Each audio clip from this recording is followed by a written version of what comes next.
சத்தியம். அப்ப ரசூலுல்லாஹி நாவுல அஸ்ஸலாமு அலைக்கும்ன்ற வார்த்தையை வாங்குறதுக்கு அந்த சராபி பெருமகனார் வீட்டுக்குள்ள உட்கார்ந்துகிட்டு என்ன செஞ்சிருக்காங்க? அமைதியா இருந்திருக்காங்க. நமக்கு இந்த சலாம் கிடைக்காம போயிடுச்சு நினைக்கிறீங்களா? நமக்கு கிடைக்கல நினைக்கிறீங்களா? நம்மளுக்கு அழகா பதில் சொல்லுவாங்க, அல்லாஹும்ம ஸல்லி அலா சய்யிதினா முஹம்மதின் வாலிஹி வஸஹ்பிஹி வஸல்லிம் என்று சொன்னால் அவர்கள் பதில் சலாம் சொல்வார்கள். அதே சேம் பரக்கத் நமக்கு கிடைக்கும்.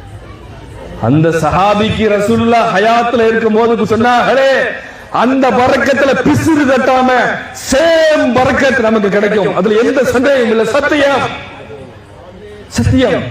ஏன்னா அவங்க பரக்கத்தான நபி, ஹயாத் நபி, பதில் அளிக்கும் நபி. நாங்கள் கண்ணுக்கும் மண்ணுக்கும் உயிரற்ற ஜடத்திற்கும் சலாத்தும் சலாமும் சொல்வதில்லை. எங்களை விட அழகான முறையில் பதில் சலாம் சொல்லும் நபியின் மீது சொல்கிறோம்.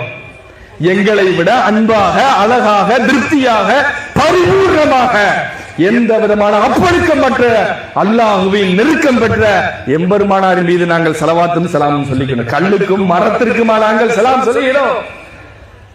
பரிபூர்ணத்துவத்துடன் பதில் சலாம் சொல்லக்கூடிய அந்த நபியினுடைய சலாம் நம்மளை மிஸ் பண்ணவே இல்லை. எவ்வளவு பரக்கத்தான நபி. சுபஹான ஜல்ல ஜலாலா. அபூ ஹுரைரா